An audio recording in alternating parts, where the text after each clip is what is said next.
Hi, welcome once again to Reskill Americans. My name is Chibuzo and I'll be your data structure and algorithm tutor. But for now, I'll be taking you on Introduction to Computers with focus on Mac users. Without further ado, let's get right into it.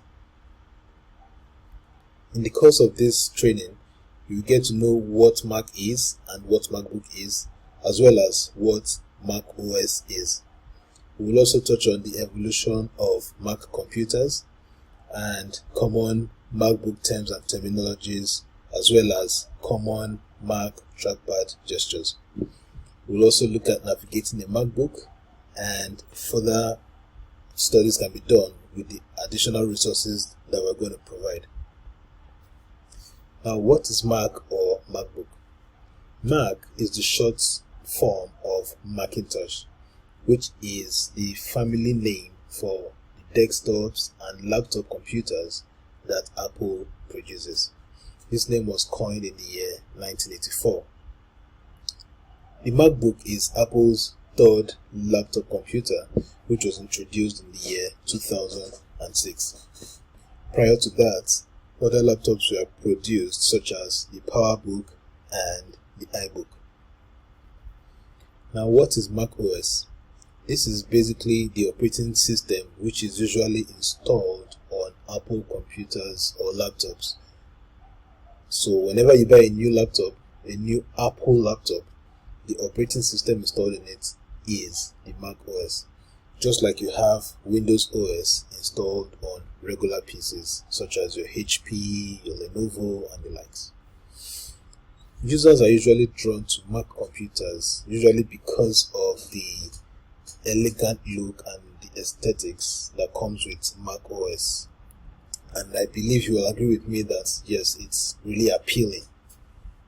Now, Mac OS was first released in 1999 as Mac OS X Server 1.0. Looking at the evolution of Mac computers, the very first Mac, which is Macintosh, was unveiled in the year 1984 and was recorded as the first successful personal computer with a user-friendly interface. Over time, Apple has produced newer laptops such as the MacBook Air and the MacBook Pro. The latter comes in three different sizes, which are the 13-inch, 14-inch, and 16-inch sizes. Now, we've been able to curate some laptops that Apple has produced over time. Going in the clockwise direction, first we have the Macintosh, which was introduced in the year 1984. Next to it, we have the PowerBook, which was introduced in the year 1991. And next to it, we have the iBook, which came in the year 1999. Next in line is the MacBook Pro, which was introduced in the year 2006, and thereafter the MacBook Air was introduced in the year 2008. Now, going over to common MacBook terms and terminologies, we've been able to gather some of them which we believe will be of use and importance in this training and beyond. Okay, there are a lot of others which we are going to provide additional resources for you to go through. The first on the list is the Finder. The Finder is Apple's file manager, just like you have File Explorer in regular Windows PC. Okay, the Finder helps you navigate through your folders and also helps you manipulate them. When I say manipulate, I mean creating new folders, creating new files, copying or moving files and folders from one place to the other. That can be done all on the Finder. Next in line is the Spotlight search. This is Apple's universal search tool on your MacBook, in the sense that it can help you look for anything, literally anything, either on your MacBook or in the cloud or in the web, right? So, for instance, if you launch it by pressing the Command and Shift keys on your keyboard and you search for a particular word, the Spotlight search tool goes through your MacBook and searches for anything that has that particular keyword, right? If it finds them, it displays them as a result, and it also goes online, right, to look for similar results that match your keyword. So that's the function of your Spotlight search. It can help you look for applications that you don't have easy access to, for like your terminal or any other one that is not located on the dock. Now, Notification Center is the feature that helps you keep track of your notifications from your applications and your system. For instance, if your system has downloaded some new updates and it needs your permission to install those updates, there is a notification that is provided to you through the Notification Center asking you if you are interested or you are ready to install those updates. Also, if your friend is having a birthday party and you've saved that on your calendar, when it's time for the alert, you get the notification in the Notification Center that you have a birthday to attend. Next in line is the terminal. This is an app on your MacBook that helps you issue commands to your system. Commands such as creating files or folders, navigating from one folder to another, installing applications, downloading stuff from the internet. There are a lot of them, and I can assure you, you will get to meet them in the course of this training. The terminal can be likened to the command prompt in your regular Windows PC, right? They perform the same function, but the terminal seems to be more it's found on Apple MacBook laptops, right? While the command prompt is found on Windows laptops. Now, to launch the terminal, you either go to your applications folder, go to utilities, and then click the terminal, or you can use your Spotlight search tool to look for your terminal. You can also add the terminal to your dock. I've mentioned dock frequently now, but we'll discuss that very soon. Next in line is the preview.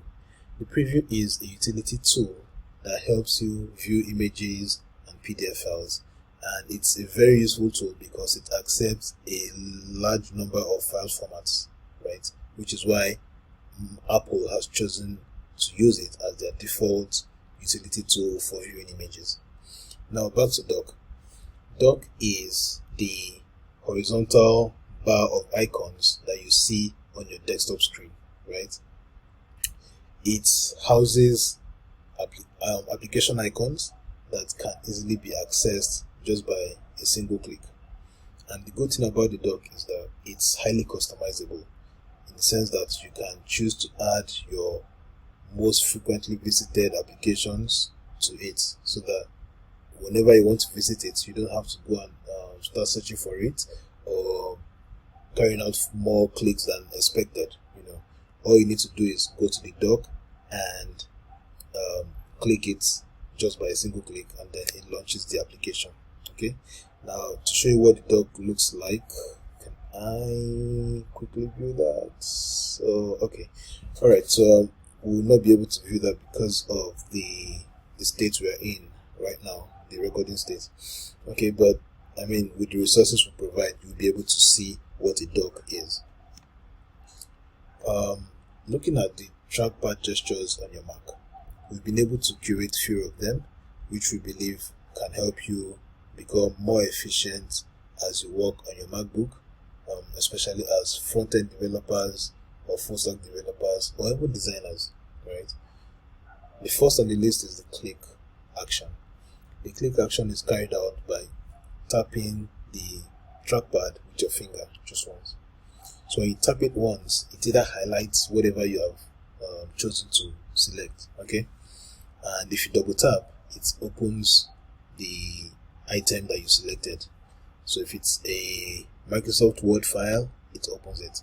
If it's a folder, it opens it. If it's an application, it launches it, okay? Now, the secondary click helps you view additional options of actions that you can carry out on that item you selected. and that's done by tapping the trackpad with 2 fingers. And this is similar to right click action on your regular mouse. Okay. The third item is the scroll. The scroll helps you to move up or down in a Windows or in a browser tab, for instance. So let's assume that you're on CNN.com and you like to view other parts of that page that are downwards, right? The scroll will help you achieve that. All you need to do is with your 2 fingers, you either swipe up or down to go in the direction that you prefer. Now, Smart Zoom has to do with double tapping the trackpad with your 2 fingers to zoom into a specific percentage, right? And then if you carry out the same action or the same gesture, it reverts to the previous zoom state. Okay. Now going to zoom in and out. Zoom in and out helps you to zoom in to a specific or to a preferred percentage, right? While zoom out helps you to return to your initial state or to a smaller zoom state. Okay. The difference between the smart zoom and the zoom in and out is that the smart zoom actually zooms and stops at a particular position, whereas the zoom in and out stops where you prefer it to stop, or where you select or where you choose it to stop. Okay. Now, swipe between pages helps you to go to your previous page or to your next page in your browser tab, for instance. So if you're on a tab and you have visited like 5 pages, this is the gesture that will help you navigate between the previous page or the next page. Now, swipe between full screen applications. This helps you navigate between applications that you have maximized to the full state. Okay. For instance, if you have your Finder app in the maximized state, you have Chrome browser in the maximized state, and then you have one more application in its maximized state. If you want to switch between applications, this is the preferred gesture for that, right? All you need to do is with 4 fingers, you either swipe left or right, and it will take you to your preferred application. Now, to show all active applications, all you need to do is with 3 fingers swipe upwards, and to show you all your active applications that are displayed. Here is a little video showing you how to navigate your Mac in terms of file and folder structure. So we urge you to make out time to go through this. The link will be provided for it, and just make out time to go through it. And you can also drop your questions, and I'll be ready to assist you in any way I can. So you want to understand file. Additional resources have been provided here. Also make out time for this, because they will help you understand more what we have discussed in this session. And that's it for now. Thank you for listening, and I look forward to having you in the next session. Goodbye.